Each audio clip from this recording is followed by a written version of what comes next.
Hello, and welcome to a brand new episode of the Pain Podcast from Scientifique.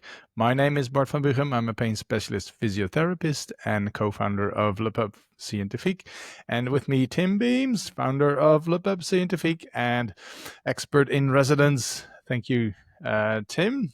And we've got a nice topic for today's, and something that we title as "From Frustration to Flourishing: Helping Patients Navigate Pain Setbacks." So we're going to talk mainly about setbacks, I reckon.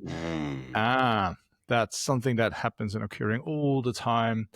And they're inevitable in chronic pain recovery journeys, in my view. And we try to help patients to reframe these setbacks not as failures, but as part of the process. So easily said, hard to be done. Totally. So we're going to just briefly on this episode for the next 30 minutes, we're going to talk about things that may reframing the idea of a setback, how language is involved, how you can do things actually to taking this as a learning opportunity and putting it together for your patients to sort of move on forward again, even after a setback is, the thing that strikes me that people say, I have to start all over again. I'm back to the start or the beginning. And it's the motivation that is basically to zero. And you can understand that, right? But we all know as clinicians that this is part of the journey. Although it's a tough one, it's a really tough one, but one to crunch. Yeah. So Tim, where we should start? I've got a few questions that came to my mind, and maybe that's something to start. So let's start with the idea of the reframing. Like the word setback could be problematic in itself because it sounds so awful negative, although it is negative in a way. If you're in the situation, I couldn't agree more. But any thoughts on that? Yeah, well, look, that's a great place to start, isn't it? Because it's probably in people's minds, but you can't go back for a start, can you? Although you will hear it, I just want to be back to my old self or whatever. So there is that sort of frame of reference, but you're not going back. We're constantly on this journey, aren't we? But one thing I'm thinking about is how easily derailed people can be, and that's not blaming anybody. It's you put and you invest time and effort, etc., money perhaps into your recovery, and you experience these blips, flare-ups, whatever you want to call it. And you can totally understand why someone just goes, loses heart. And, it's really, really challenging. And we talk about being derailed. You're kind of on this path, you're on this journey, and then boom, and then it just completely shoves you off that path. And it's not just that you'll have increases in pain, but there's a massive emotional cost to it. People can, and when you're in those moments as well, all those strategies that you've been developing and the positive mindset that you're growing and what have you, it's inevitably, it is challenged. And they are really difficult moments. They are the moments when you, I think, most often need skills, some support to be able to help you in those moments. So yeah, setbacks, rubbish word. We talk about this in graded motor imagery. We talk about learning opportunities. And I would say that if we can sort of reframe it more as that, it's a learning opportunity, and it's a natural part of a recovery process as well, that you're going to have these moments. Is there a relationship between, you think, succeeding in the process of recovery versus whether people do not or do have setbacks? Yes. I mean, what are we thinking about the research, or are we thinking pragmatically as well? There is some research on setbacks. What I've found really interesting is when you see these research articles and trials that have included 200 patients, and there is a dropout. It's very normal to have a dropout. So does that mean these people had a setback and they weren't able to sort of get back on the rail? Or is it? I think it's something that probably the clinician has to be very skillful to do to keep people on board, because it's a risk of dropout. And is this something you can reflect in the research and from your experience in the clinic? And just my reflection will be, if people do not have a setback at all, I'm a bit worried during the process, as they might not have the opportunity to see how it might work, not necessarily inducing a setback, obviously, but you can see the risks that involve if people not have had these learning opportunities, especially if they come from a very chronic pain state and do well on recovery. Yeah, I know. It's an interesting sort of way of looking at it. Is being a bit concerned that they haven't had these learning opportunities.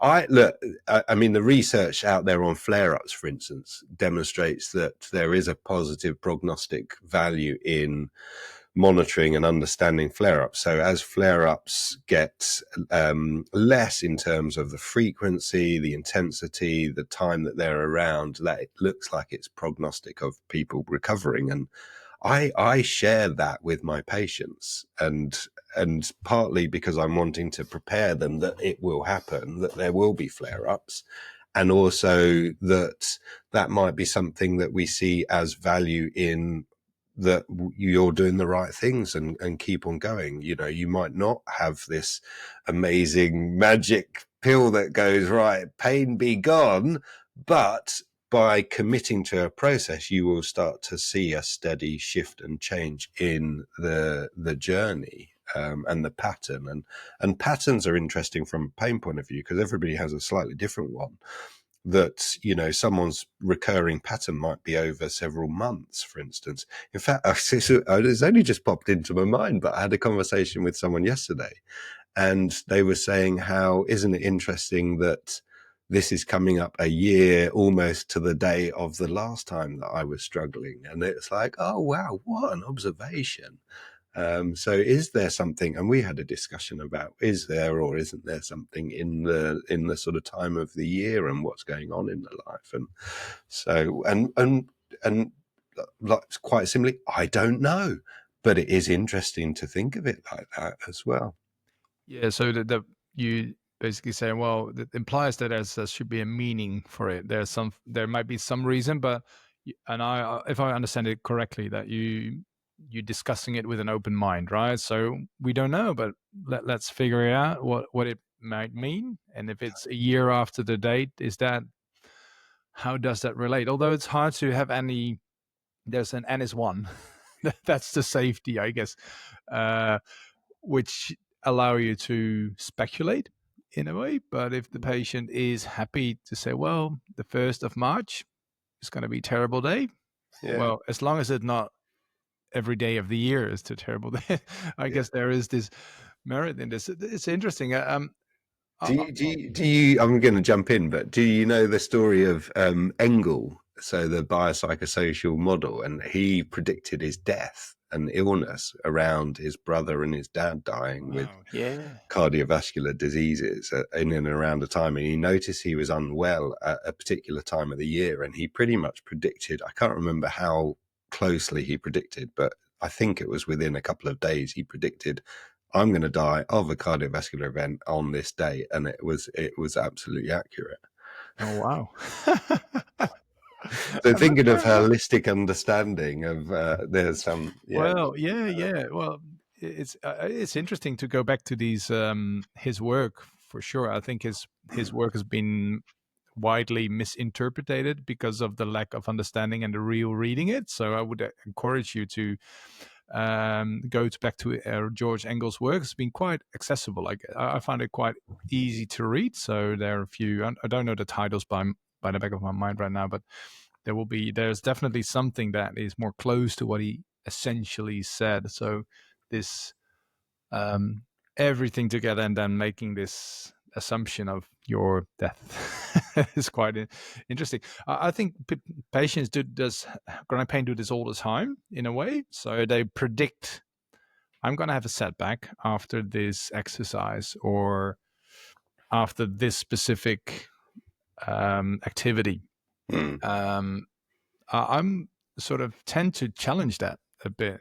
Why would it be that activity, or why would it be that thing? Because there's so many other things that might influence, and how many times it actually did go fine or well. You don't count them in. Do you think it's like setbacks? It's about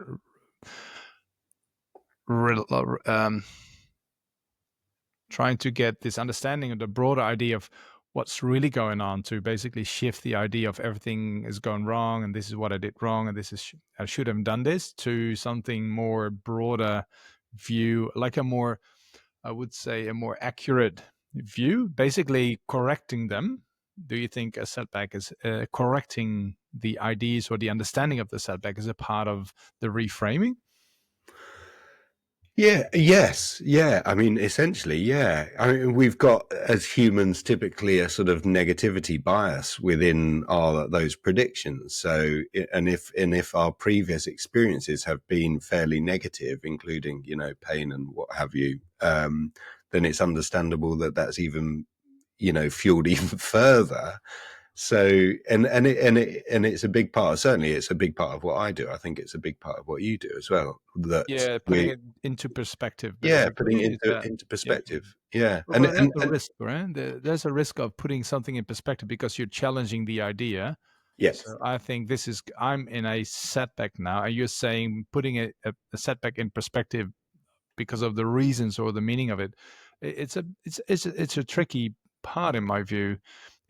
Any thoughts on that process, where how you would go about this in a patient, for example, that has this massive setback, had it before, and probably blaming a very specific activity that is inevitable yeah, as part of the reason. yeah. Well, look, as you're saying that, there's a few like in the moment things as well. So if someone is experiencing a big flare up in symptoms, there's also navigating that right now and creating some safety, and that includes things like validating where they're at, and perhaps, yes, that perhaps it is important sometimes to understand the associations that potentially move them closer towards that, and that's where pain neurophysiology education comes in, doesn't it? It's just understanding self and how we respond in certain situations.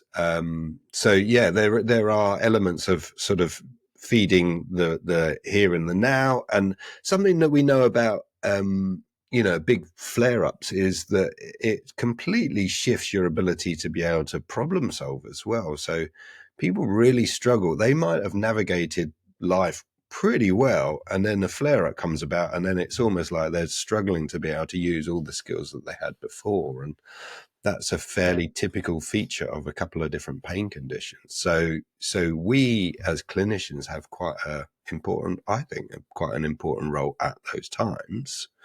Yeah, absolutely. I just mentioned that you switch from setback to flare up. Yeah. Oh, yeah. I Yeah, mean, I suppose that's what I'm was thinking about with a that with a with a unconsciously? setback. Yeah. I just think a setback is just a rubbish word as well. But in my parlance and the sorts of words that my patients are using, we typically call it a flare up. Yeah. Yeah, which maybe for some people the way. Although I'm not sure whether people choose to be, it's a setback because this is how it feels. Whether depending on the situation or the context, I probably not challenge that too much. You could propose a different definition or a different thing. What I wanted to challenge here. I had a question in my mind, was something like that. You would.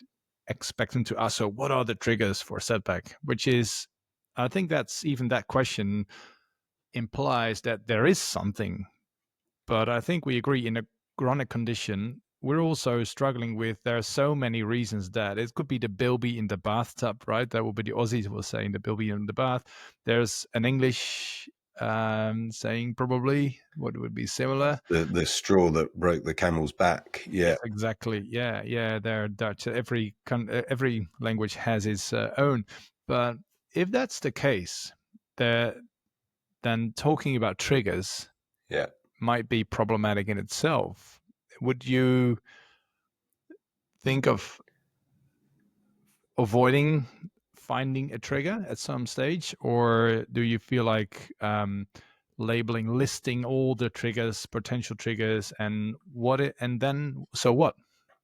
I think it depends on the individual. So if you're doing a sort of problem-based reasoning approach, a cognitive behavioral approach, for some people that can be really effective. So figuring out what the things are that more likely to move them towards that setback and flare up, and what are the things that move them away. I think that can be really helpful for some.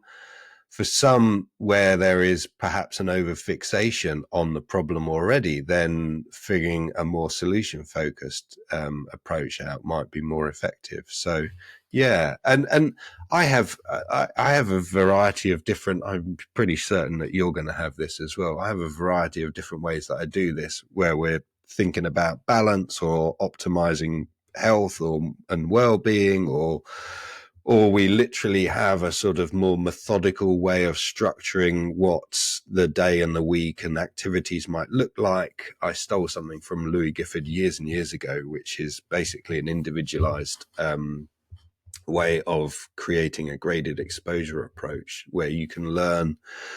And if people have been on my courses, you'll have heard the no way, we'll be fine scale. And and you pick something, an activity that someone's struggling with, and you figure out not just the amount that they can do, but you look at how it feels, how they respond. You think about how you set it up to succeed and how you come down from it as well. And so then you're creating strategies within activities as well to make you most likely to experience some success. And I think the drip, drip, drip effect of success is an important part of a recovery process from flare-ups. You need to get some sense that what you're doing and what you're committing to is effective enough for you to continue that process, because the balance there is drip, drip, drip of small successes when you've got these mega things that are the setbacks and the flare-ups and what have you. So yeah, It's an interesting, because I think you put it down nicely here, where there you could have a focus on a problem solving focus, you could go like solution focus, and the last one maybe somehow like a more constructivism focus, which basically gonna reframe the idea of what it basically is, and it may be nothing that has been attributed to the problem or the reason why. And I would love to sort of move a little bit further when there is, this is my reflection, just right. So when problem solving and solution focus also validates the idea there is something. And I can see many patients who always blame important activities like taking my kids to school, doing my work, let's say things that you would consider to be inevitable in life are blamed for. So I do too much walking. If I go doing exercise, and I love to do exercise, but it always flares up with these exercises. So a solution focus would be, so, well, do a little bit less, or prevent doing it, or doing something with a different mindset. But it also validates the idea that it is actually a problem. But what if it means, like we said before, it's the question, right? It's absolutely not sure that an activity is to be blamed, because there's so many times then that the activity is not provoking it, because it's the one thing that takes the blame for everything. It's probably not helpful. So reconstructing or even challenge the meaning of it and the flare up as part of a disease, as it happens with many diseases, chronic diseases, they do have their like waves, right? It goes up and down. Like rheumatoid arthritis, for example, is not a flat line. Mm-hmm. And I can see even in people, even your energy, your daily energy, if you're going to blame yourself for having energy, what did you do wrong? Oh, I did a lot and didn't rest very well.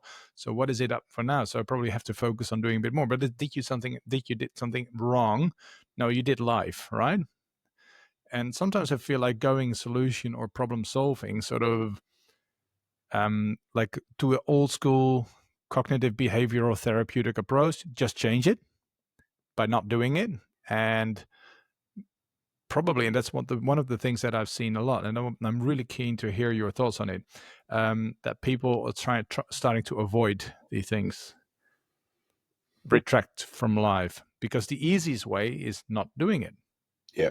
If you find out, oh, that's a problem, so let's do it less or less frequently, and then it's it basically it's a downward spiral. So I was thinking like the risks of going this direction of basically adjusting life to these flare-ups. Yeah, yeah.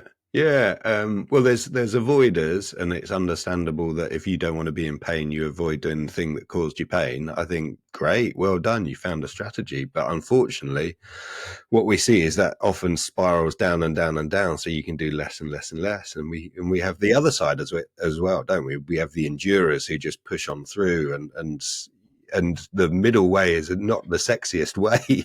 It's not the obvious, because you've tried in essence, you've tried that sort of right, wrong, yes, no, black, white approach. And then suddenly you're having to try something that is more nuanced and more complex. I've forgotten what your question was now, but Well, that's what I the was risk, thinking no, about yeah, when I was the risk of avoiding as a part of as a result from the strategy, like the okay. Yeah. problem solving and solution focus. Oh well, let's do a little bit less. Let's pace your recovery, or let's pace your activities. For example, basically it means winding down, Yeah. which Yeah. because it's never gone up. So let's increase your activity level right now Yeah. when Yeah. you're in the flare. It's very unlikely. So but the risk of where it starts to be avoiding or have to be cautious about Hmm. these strategies, because even people who, like you said, are pushing the boundaries can be and become avoiders at some point.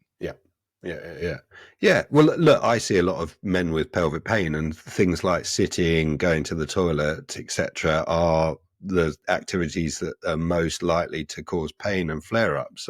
And they are literally unavoidable, although people will try and stand for most of their day, or lie or stand for most of their day, but then you're still going to have to do your toileting as well. So yeah, that is something that is completely unavoidable, which is an example that teaches us, I think, more about how we can change the context of that activity. Instead of just avoid it, what could we do it? How could we do it differently? And I was mentioning before about setting things up, not just in the moment of the activity, but how do you lead to that activity, and then also bringing yourself back down from the activity.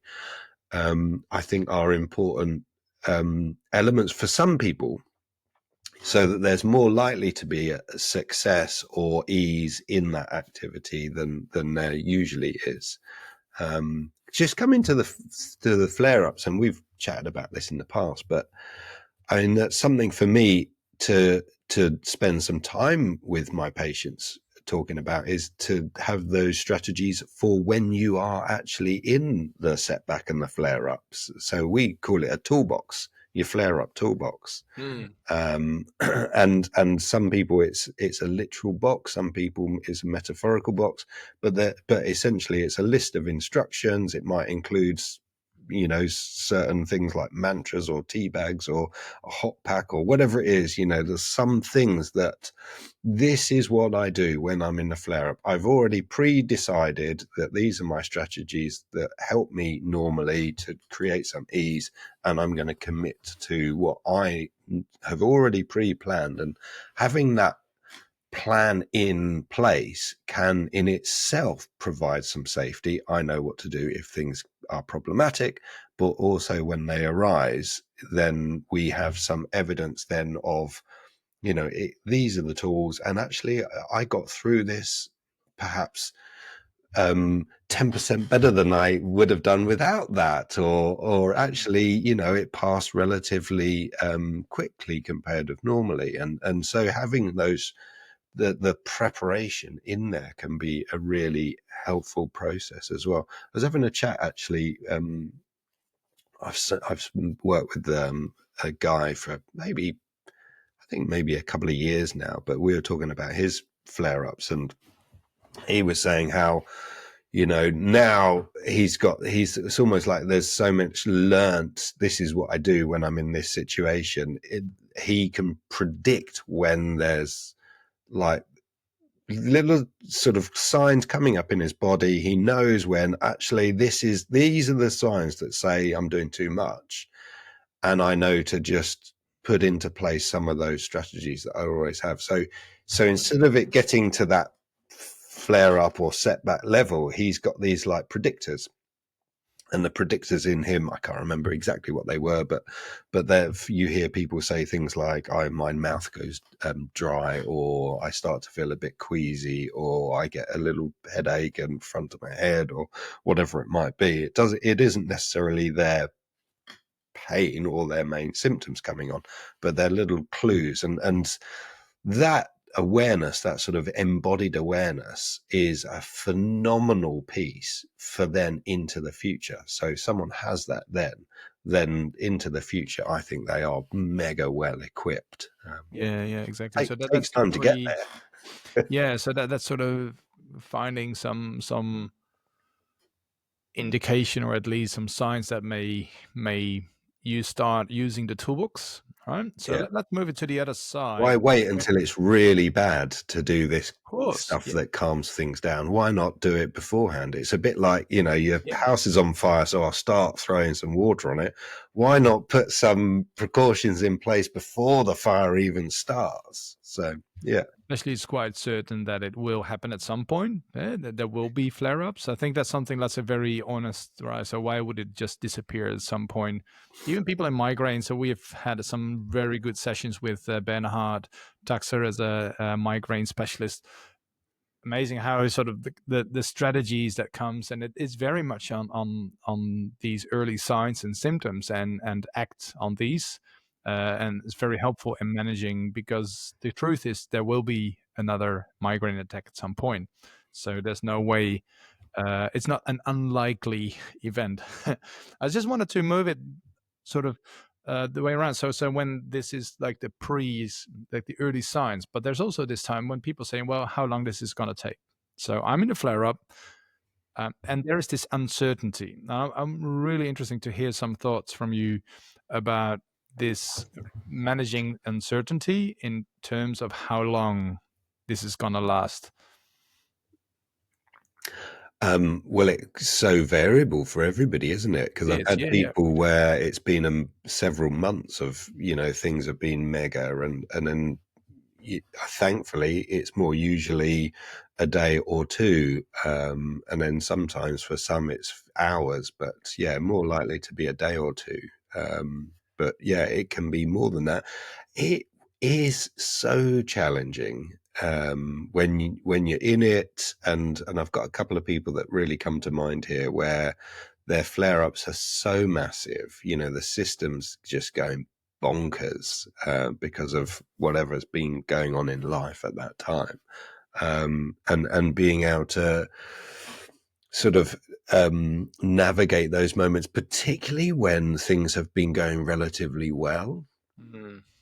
And then that difference between relatively well and those setbacks is really, really big. It really does sort of magnify how challenging those times are. So yeah, I mean, that's again where I think having a good relationship with your patients comes in really, like, so important here. And also not just you, but having that structure within support in the family and work and what have you outside of there. So Yeah, yeah, and it needs some you have to be quite skillful in your communication to be not saying, "Well, it's going to be all right in a week or so," uh, because they're gonna pin you down on that to yeah. exactly the hour.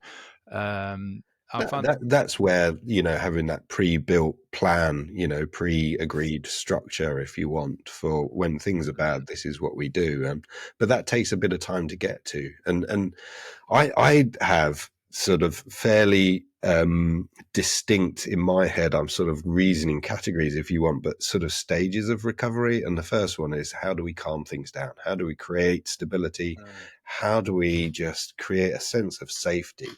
And that might in itself take some time for people. And as you're developing that, you might have multiple periods of times where you have setbacks or flare-ups. Oh, absolutely. Yeah, yeah. That's probably another episode on challenging and managing uncertainty and expectations as a part of that. And just a teaser. What I found really helpful is the step-by-step approach. And it sort of came from my like personal experience when things seems to never end. You have to stick with the plan, and it's the step-by-step approach that's good. So let's stick it together. This is what we can do now. We cannot be there in the next 10 steps. So getting people back to here and now. And I found that in my clinical work very helpful, and people would understand that. But it's the wish you just want to know. It would satisfy or relieve or reassure you massively. But if there's no reassurance available at that stage, we don't know. We have to go. So what's your next step? What is it you're going to do next today here when you move yourself from the clinic to home? What's the next thing and what's the next thing? So step by step, which will be highly interesting. Will be at least as good for managing that moment. And secondly, when people are actually do well after a flare up, not just taking it for granted. And I think this could be adding to your toolbox again, right? So when you use these reflections to basically upgrade or update your toolbox and formalizing it, writing it down. I think we should writing things down in a clinic, even if people are not really writers. They might need to draw it, or they need something to sort of get their heads around, because in a flare up, you're not thinking like you would think without the flare up, is my experience. Even simple things can be very hard. So basically saying, well, I love the idea of the toolbox. I think that will be a takeaway. The problem solving, solution focus, the meaning, challenge the meaning of it, and managing uncertainty and expectations as part of the flare up. So that's not a one off. That's a whole process, right? It's a key part of this. So yeah, I love it. And and then I know we're coming to the end of the episode, but there's reframing what that flare up is, because a lot of people, that's harm and badness and what have you, and if we reframe pain as if you want a useful, helpful, perhaps protective feature of the experience of the human being, we could explore, what are we needing to protect from at this time? And if that is the case, how do we offer a sense of security and safety and support and all of those things move someone, not rapidly, but move someone towards a sense of safety and well-being. Absolutely. Yeah. And some of the episodes that will be upcoming will be about these topics for sure. This is the direction we want to take from here, of these detailed but very potent variables in the clinic that happens every day with every patient. And we're trying to help you guys as we are trying to help ourselves. All right, we're gonna wrap this up. So I think we did some of a summary, and I'm really keen to make sure have a look at our website as the variety of material that's there, and we'll be explicitly helping you to challenge these problems you will face in the clinic, because we have them. We face them, and we're trying to manage them, learning from each other, because that's the only way of moving forward. We've all experienced when we had conversations with some of the LePub members, and I want to say hi to everyone who we met in AFIC Lyon, and before I was a couple of weeks ago in Melbourne, met some lovely people to chat about what we think are the challenges, and looking forward to hear you guys of your. So this is one of these. Well, this topic obviously came from someone we spoke to. I wasn't sure who it was again, but I will definitely leave it in the notes or somewhere. The thanks to the person who brought this up. So thank you for listening. Looking forward for the next episode, Tim, Awesome. because there's a whole massive list of things we'd love to chat about. Brilliant. Yeah. And if you like what you hear, please share it. We just want to just boost that knowledge and understanding and help that we can provide. So yeah, Totally. Huge thanks, everyone. Thank you. Bye-bye.